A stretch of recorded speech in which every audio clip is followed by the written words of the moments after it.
Hey Waffle Gang, I do hope you're well. My name is Mark and today we're checking out some more Reddit stories. And if you do love a Reddit story, why not consider hitting that like, subscribe, maybe that notification bell too, and let's crack on with today's first story. Now, today's first story comes from Venti Menti from the Am I the Arsehole Here subreddit and says, Am I the arsehole for wanting my mother-in-law to move out after she kicked out my parents? Hi there. I am here to ask for advice and to make my husband see that I'm not the arsehole. Here's hoping you all can see where I'm coming from. I, 45 female, live with my children, 12 female, 14 male, and 15 male. Husband, 46 male, and mother-in-law, 65 female. My mother-in-law moved back in with us in 2015 after my father-in-law passed because she was financially struggling. My mother-in-law was not easy to live with and we struggled immensely at the beginning, but after a few years we found a way to cohabit. Then recently, 3 months ago to be exact, my parents, 68 female and 68 male, house burned down and they moved in with us while everything is sorted out with insurance and so on. My boys are sharing a bedroom as my parents are currently staying in my eldest bedroom. My mother-in-law has struggled with this and seems to hate my mother being around. My mother has done nothing to upset or to disturb her. In fact, my parents' bedroom is on the other side of the house. She doesn't, however, have a problem with my father and always finds a way to hang out with him. A few days ago, while I was away for work, a massive argument happened between my mother and mother-in-law. My mother had accused her of trying to seduce my father, and there was some inappropriate text sent to my father. My father immediately showed it to my mother, and my mother responded as if she was my father to see how far mother-in-law would go. And well, she went far. Well, my mother confronted her and mother-in-law called the police, saying she felt threatened, who then escorted my parents out of the house. This all happened while my husband was at work and the kids at school. My parents went to stay at a hotel and they explained what happened to me over the phone. When I returned, I gave my mother-in-law 2 weeks to move out. My husband thinks I'm escalating things and that I should forgive his mother's actions because she was lonely and confused. For your information, there is nothing wrong with her. She's in good health. So, am I the arsehole for wanting her out of the house and my life? OP adds, for your information, to answer, my husband has not seen the text and pictures his mother sent my father.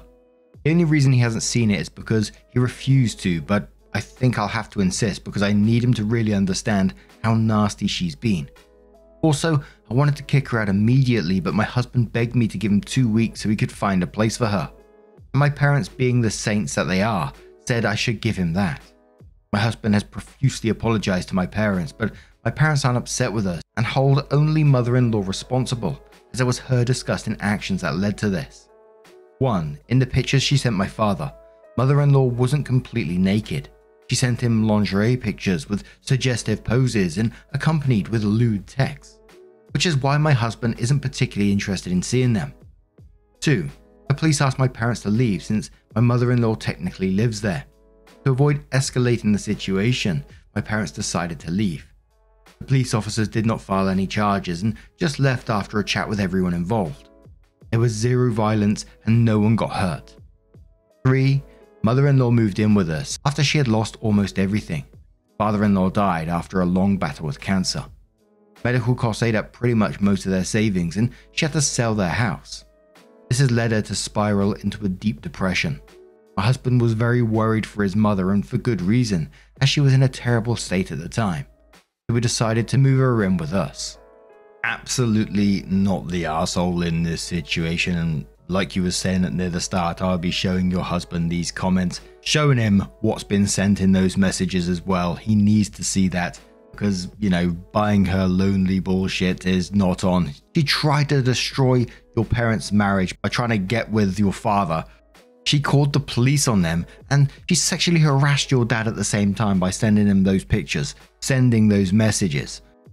And your husband needs to be backing you up on this. We've seen it far too many times in these stories. But Salt Lavishness says mother-in-law didn't just kick Opie's parents out. She called the cops on them and had them removed from Opie's home, which reeks of mother-in-law now thinks she's calling the shots in their house. And if Opie's husband gets his way, she will. I'm gobsmacked at the delusion of the husband. She's lonely.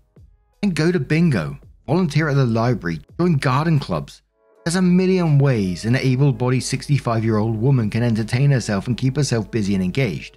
One of those ways is to not put the moves on your daughter-in-law's dad.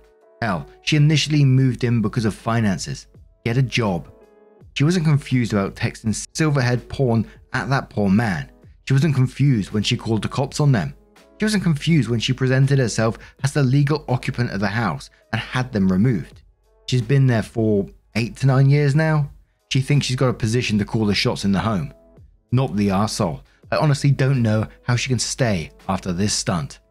The world is on fire, says Not the arsehole. She's confused by what exactly? Who she is and isn't married to? Sounds like a cop-out excuse to me. She's 65, not 100. Unless she suffers from dementia. She knew exactly what she was doing. What she did was completely inappropriate, and your husband making excuses for her is also inappropriate. If he wants to coddle her so badly, he can move out with her so she's not lonely and confused. Another commenter says mother-in-law forgot she is not living in her own house. She is living on the kindness of not only her son, but her daughter-in-law too. Since she has been difficult to live with in the past, I say she has overstayed her welcome and should find other quarters. Your husband needs to rethink his statement about your escalating things when it was his mother who actually called the police. That alone would have me throw mother-in-law and her belongings out the nearest window. And a final comment from Bon, who says, not the arsehole for your husband. Your mother tried to ruin your wife's parents' marriage. What she did could have had a huge implication on your wife's family. Instead of apologizing and owning up to her mistakes, she called the cops on your wife's parents. Honestly, I have no idea what the cops were thinking. They should have forced your mother to leave. Now you're disrespecting your wife and your in-laws. By excusing her behavior and telling your wife she escalated things. No, your mother escalated things and caused this whole problem. If I was your wife, I'd kick you out of the house with your mother. Time to cut the umbilical cord and be a good husband to your wife. So OP comes in with her update around a month later and says, I thought I'd give you all an update since several people have asked for one. My mother-in-law is currently staying in an Airbnb, and since she is in no position to buy her own place, my husband and I have decided we are buying a 2 to 3 bedroom place near us that she can live in. The plan is for her to rent out the second room to a friend who is currently going through a divorce. I haven't spoken to or seen my mother-in-law for 3 weeks now. My husband goes to see her once or twice a week as she is apparently severely depressed. She's also upset with me for telling my husband's entire family why she's been kicked out of my house, and they're all appalled with her. My husband has also gone off on her a few times for her behavior, and he fully backs me in the decision to ban her from our home. The children know there has been a falling out with their grandmother and me, and I suspect they know why. But they also know they can maintain their own relationship with her without it upsetting me. They miss her and have gone to visit her a few times with their father. There's much I can say about my mother-in-law, but one thing I can't deny is her love for her grandchildren. My husband still hasn't looked at the messages his mother sent my father, and honestly, I can understand it because I too wouldn't want to see anything sexual involving my mother. As for my husband and I, we are both working on our relationship. Obviously during this period our relationship was strained, but we are back on track. My husband has apologized to me several times for not putting his foot down with his mother earlier on, and he is doing everything he can to mend our marriage. This whole situation has made my parents and my husband's relationship awkward, but we are all slowly working on mending it. As for my parents' house, it will take another month or so before they can move back in. It's currently a construction site. My parents are looking forward to redecorating it. And a couple of comments after that post, someone says, I'm so relieved that you've gotten that woman out of your house. I'm less thrilled that her shitty behavior has brought her a 2 to 3 bedroom home. But it is what it is. All the best to you. Next commenter says, advice I would give anyone. Make sure the house is in your husband and your name, not your mother-in-law's. That way she can't will it to someone else. Opie says the house will be in mine and my husband's name. Final comment says, what about yours? I know I sound Reddit paranoid, but I'd want my name on the deed. Opie says yes, both of us. And as you can imagine, the comments exploded after this saying, why is she being rewarded with a house after her shitty behavior trying to destroy OP's parents' relationship, calling the cops, everything that happened, and you know, she's getting a 2 to 3 bedroom house on the back of it. although she won't earn it, but she's got all this space for herself now. But now I'm going to turn this one to you guys. Maybe you got a different opinion on the matter. Let us know your thoughts down in the comments below. And let's move on to another story. And this story comes from Adser183 from the True Off My Chest subreddit that says, "This is my last weekend with my family, and they don't even know it. Don't get me, 18 male, wrong. I love them, but they expect me to spend the rest of my life here in the projects joining my dad at his work. They never wanted me to leave the house, let alone the state. I remember a few months ago when we were talking about college, they looked at me like I'm crazy. My dad got so pissed off, he was yelling at me, and my mum was basically guilt-tripping me ever since about abandoning my family when they raised me. So the least I could do was stay to help my dad in his business. That's not the life I want though. For years, they always kind of decided that I'm not doing anything else except this. So they don't even know that I started applying at different colleges. Or that I've got a full scholarship. Couldn't even share that news with them because they'd lose their shit. My girlfriend and I already found an apartment to move in together, closer to campus, which is like 20 hours away from here. Our summer classes start in over a week, so we decided this is going to be our last weekend here, so we can have time to move. I'm not taking a lot with me except my clothes and important papers. She told me I should tell them since we're already leaving anyways, but I don't got the heart to do it. To be honest, I don't want today and tomorrow to be fighting or them being sad/mad with me. I want our last weekend to be normal before I gotta leave. I just hope they can accept my choice in the future. Edit, we're on the road. I'll post more details later."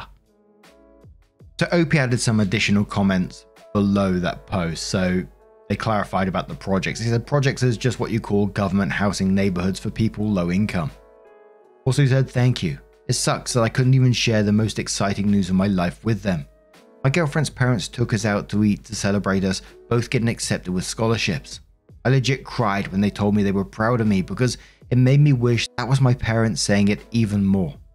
Info regarding OP's dad that says, "I've already told him before that his business isn't what I want to get into, so they really aren't the same." About his girlfriend, going to the same university too, except she's majoring in psychology and I'm doing business economics. And some information about his parents' views and says one of my teachers called it the lobster effect. You know, putting lobsters in a pot. One lobster is at the top and he can get out but keeps getting pulled back down by the other lobsters. And growing up in the projects, I've seen a bunch of guys barely out of high school who are still there. It always scared the shit out of me. And it's not that I'm embarrassed or think I'm better. Like I know where I come from, it's my home, but I can't not leave. That's so sad, and I'm really hoping for a more positive update because, you know, you think that you'd want, I know change is different and change is hard for some people, but you'd think that you'd want, you know, the best for your child. You'd want them to be doing what they dream of, chasing their dreams, what they want to do, and being happy for them for that.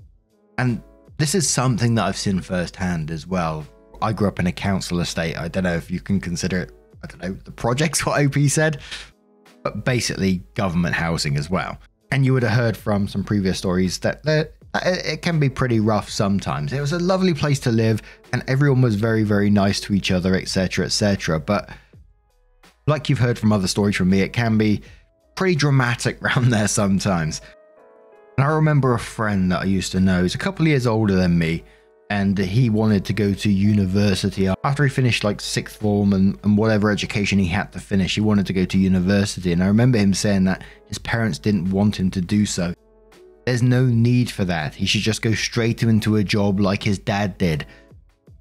Because their views was, you know, students waste their time, they're out partying all the time, you know, and they get nothing at the end of it.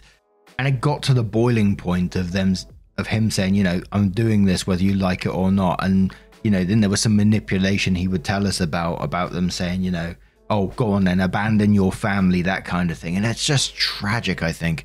And I haven't spoken to him in a while, probably about 6-7 years ago. And, you know, you ask how your family is and stuff. And he said, wow, I don't really speak to them much anymore from everything that happened, but they're okay. But he's doing well now, got a good paying job and living his life. And you think, what was that all about, you know? But anyway, OP does update their post and they said, so I added in my last post that my girlfriend and I were on the road already, but that I'll say more later. Here it is. The whole thing went as hard as I expected it. I mentioned in another comment my parents thought all we were doing was going on a camping trip with my girlfriend's family for a few days. When I hugged them to say bye, they thought this was still a camping trip. Like an hour-ish in, I FaceTimed with them to say the truth. We pulled over so I could talk to them outside the car. My dad was yelling, my mum was crying.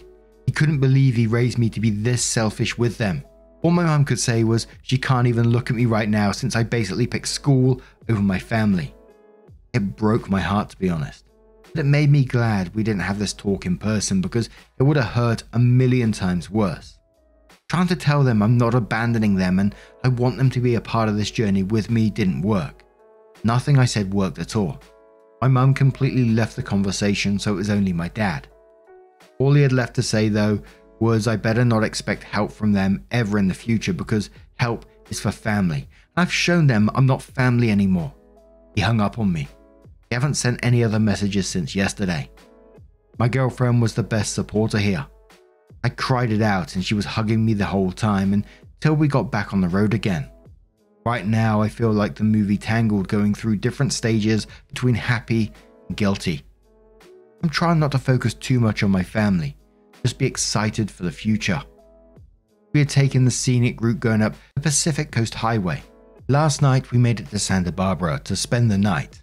We took a detour to the beach this morning and we're on our way now to this little place called Solvang, pronunciation, I do apologize, to look around for a bit. It's been fun so far. We want to make it a memorable experience, so we're going to be making a few more stops along the way to just look at everything. We'll probably be making it in 2 or 3 days, but we still have time to settle in before our classes start. Still sad obviously, but we are enjoying the drive together. I really appreciated everyone's support here. Didn't respond to everyone, but I've read almost all of your comments during the drive. You guys are so sweet. Thank you for showing your support because this was really the hardest thing I had to do. OP has one more comment that says, yeah, I've known for a long time they just weren't going to accept it. I'm trying to have an it is what it is attitude about it and hope maybe things can be different in the future. And in the end, I'm glad that OP didn't listen to his girlfriend because his girlfriend was suggesting that, you know, he tell them that they're leaving, etc, etc. And if I'm being totally honest, my thoughts were maybe, you know, just have a heart to heart with them and sit down and say that I need to do this for myself. This is my dream to do this, etc. But clearly, you know, I think that would have been a bad move in the end. So I was wrong in that as well. Because in the phone call that they had, where the manipulation that was shown there was just incredibly sad. And to say to him as well, you better not expect help from me ever in the future because help is for family. So basically cutting off any support system as well at the same time is just cruel in my opinion. If OP's ever struggling with whatever in the future, he's not going to be able to look and say, can I go to my family because of what the father has said? I'm sure that will sort of resonate in his head. Which is I just find it incredibly sad because you think about your kids and stuff and surely that's what you want. You want the very, very best for them. You want to support them through whatever you can to give them the best possible chance at this crazy thing that we call life, right? Man, I do wish OP all the best going forward and I hope they do chase their dreams and achieve their dreams at the same time. But what do you guys make of this situation? Let me know your thoughts down in the comments below. Just a huge thank you from the bottom of my heart for getting involved in today's stories. Your love, your support, your time always means the absolute world to me. So thank you so much for being involved. And don't forget at the very end of the video, there'll be a couple of playlists there that you can click on. It will automatically scroll through all the videos for you. So whatever you're up to, had a wonderful picture over on Twitter or X, whatever you want to call it, of someone walking their dog whilst listening the other day, someone just doing a bit of cleaning, but whatever you're up to, it will just continue to scroll through all those videos for you. So thank you so much, and I'll see you in the next one. Take care and much love.